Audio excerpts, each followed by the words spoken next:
आपल्या फिजिक्सच्या थर्मोडायनामिक्स चॅप्टरमध्ये आतापर्यंत आपण हीट इंजिन, त्यानंतर heat pump, refrigerator, air conditioner इथपर्यंत कन्सेप्ट कव्हर केल्या.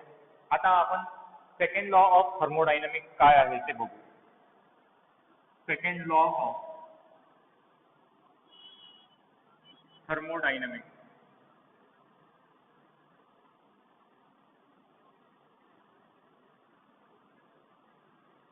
Second law of thermodynamics.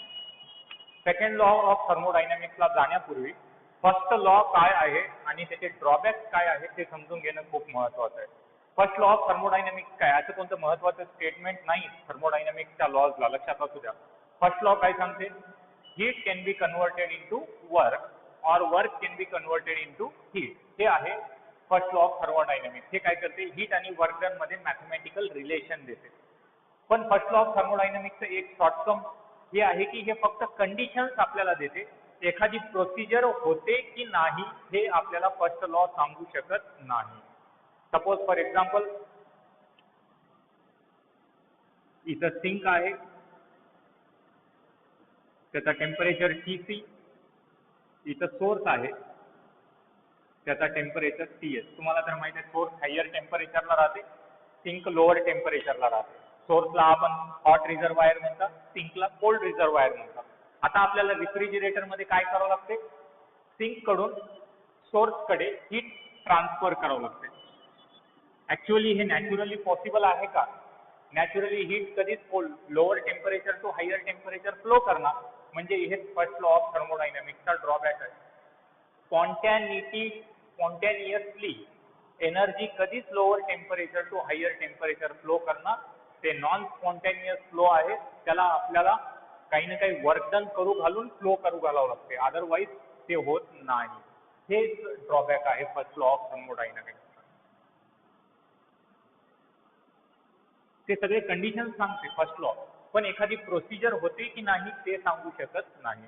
आणि सेकंड लॉ ऑफ थर्मोडायनामिक्सचा जर विचार करायला गेला तर याचंही कोणतं महत्त्वाचं स्टेटमेंट नाही.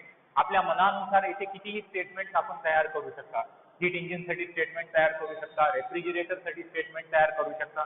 आणि तुम्हाला तर माहिती आहे refrigerator, heat pump, air conditioner हे सगळे सेम प्रिन्सिपलवर चालतात, म्हणजे ह्या तिन्हीसाठी एकच स्टेटमेंट काम करू शकते. म्हणजे सेकंड लॉ ऑफ थर्मोडायनामिक्सचा काही विशिष्ट स्टेटमेंट नाही. एवढंच सेकंड लॉ सांगते की जे हीट अब्झॉर्ब करते, हीट इंजिनसाठी सांगालो सुरुवातीला, हीट इंजिन जे हीट अब्झॉर्ब करते हायर हॉट रिझर्वायर पासून, त्याला आपण सोर्स म्हणतात, त्या हीटचं पूर्णपणे वर्क डन मध्ये कन्व्हर्जन होत नाही. म्हणजेच काय, परफेक्ट हीट इंजिनचा जो कन्सेप्ट आहे ते पॉसिबल नाही. परफेक्ट हीट इंजिन काय राहते, ज्याची एफिशियन्सी 1 राहते किंवा 100% राहते, त्या हीट इंजिनला आपण काय म्हणतात, परफेक्ट हीट इंजिन म्हणतात. सेकंड लॉ ऑफ थर्मोडायनामिक्सच्या accordingly perfect heat engine possible नाही. कशामुळे पॉसिबल नाही, जे हीट अब्झॉर्ब व्हायलंय त्याचं पूर्णपणे कन्व्हर्जन वर्क डन मध्ये होत नाही. काही अमाऊंट ऑफ हीट लूज होते टू द सिंक. हीट इंजिनचा तर कन्सेप्ट माहितीच आहे तुम्हाला. हॉट रिझर्वायर,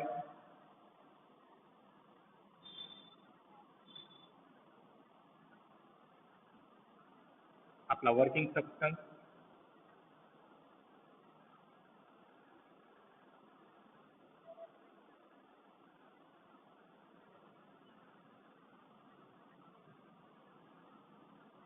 सिंक, त्याला आपण कोल्ड रिझर्वायर म्हणतात. हॉट रिझर्वायरचं टेम्परेचर TH, कोल्ड रिझर्वायरचं TC. heat absorbed, that is QH, work done, and remaining heat is rejected to the cold reservoir. याला आपण सोर्स म्हणता हॉट रिझर्वायरला, कोल्ड रिझर्वायरला म्हणता आपण सिंक. हे सगळं प्रोसिजर तुम्हाला माहितीच आहे, डायग्राम पार्ट झालंच असेल. सेकंड लॉ ऑफ थर्मोडायनामिक्स काय सांगते, the heat absorb by the working substance किंवा heat engine, the heat absorbed by the working substance or the heat engine cannot be totally converted into the mechanical work. It means some part of the heat QC is rejected to the cold reservoir. It means efficiency of the heat engine cannot be 1 or 100%. यालाच आपण engine law किंवा engine statement म्हणतात किंवा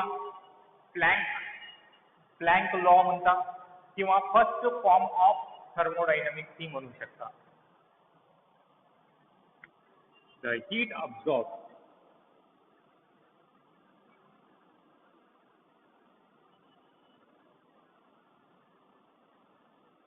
that is QH cannot be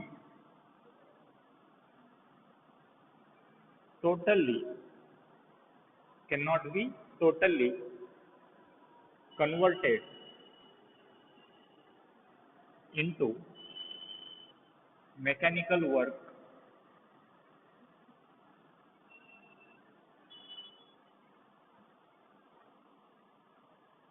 some part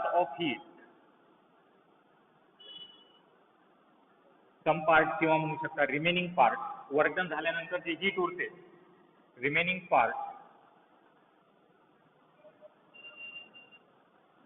of heat QC is rejected to sink किंवा cold reservoir.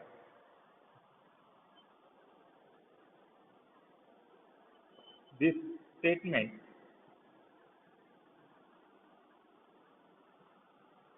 is called as engine law or engine statement or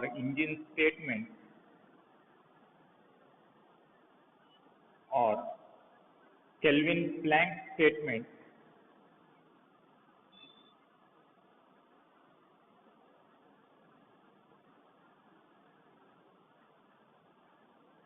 or first form of, याचे 4 नाव आहेत, engine law, engine statement, kelvin plank statement किंवा first form of कोणाचा, second law of thermodynamics.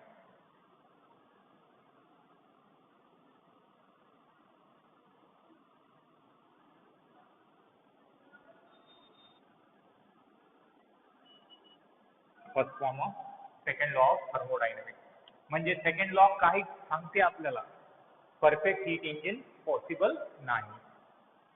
This prohibit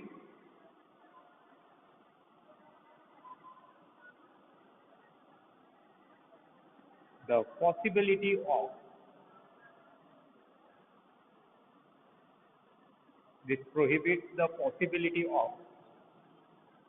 perfect heat engine.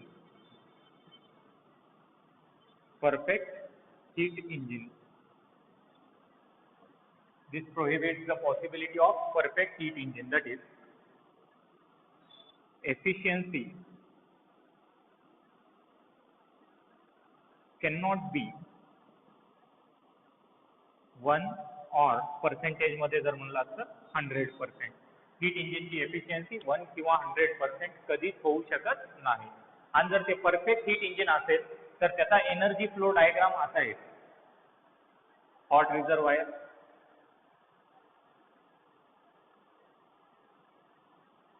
its temperature is TH, QH is heat absorbed by the heat engine किंवा system किंवा working substance आणि त्याचं totally conversion work done मध्ये झालंय. इकडं cold reservoir मध्ये काहीच एनर्जी एक्सचेंज झालं नाही, हीट एनर्जीचं काहीच एक्सचेंज झालं नाही. Heat absorb is totally converted into work done. हे ऍक्च्युअली पॉसिबल नाही. हे परफेक्ट हीट इंजिनचं एनर्जी फ्लो डायग्राम आहे.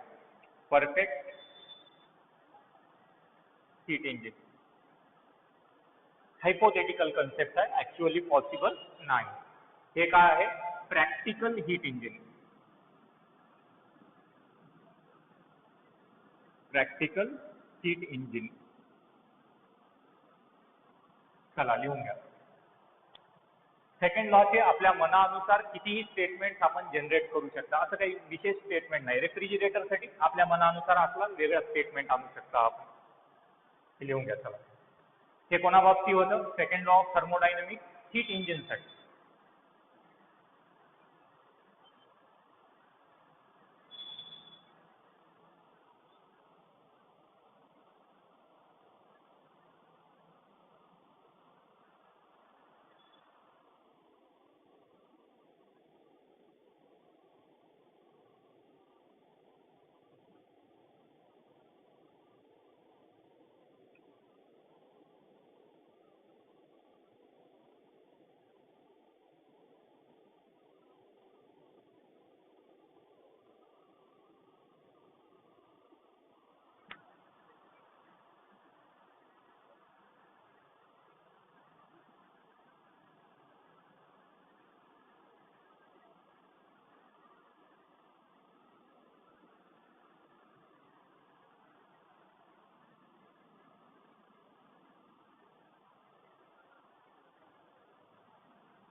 हॉट रिझर्वायर त्याचा टेम्परेचर TH, कोल्ड रिझर्वायर त्याचा टेम्परेचर TC. आता आपल्याला रेफ्रिजिरेटरमध्ये without any external work done lower temperature पासून हायर टेम्परेचर पर्यंत हीट ट्रॅव्हल करू शकते का? It is not possible. Spontaneously ते पॉसिबल नाही. आणि ते पॉसिबल जर झालं असतं, तर रेफ्रिजिरेटरची एफिशियन्सी 100% आली असते आपल्याला. परफेक्ट रेफ्रिजिरेटर झाला असतं. It is not possible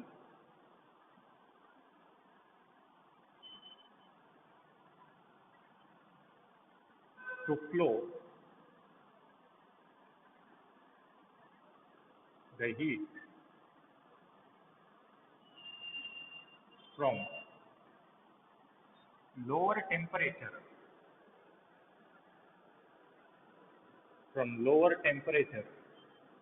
to higher temperature,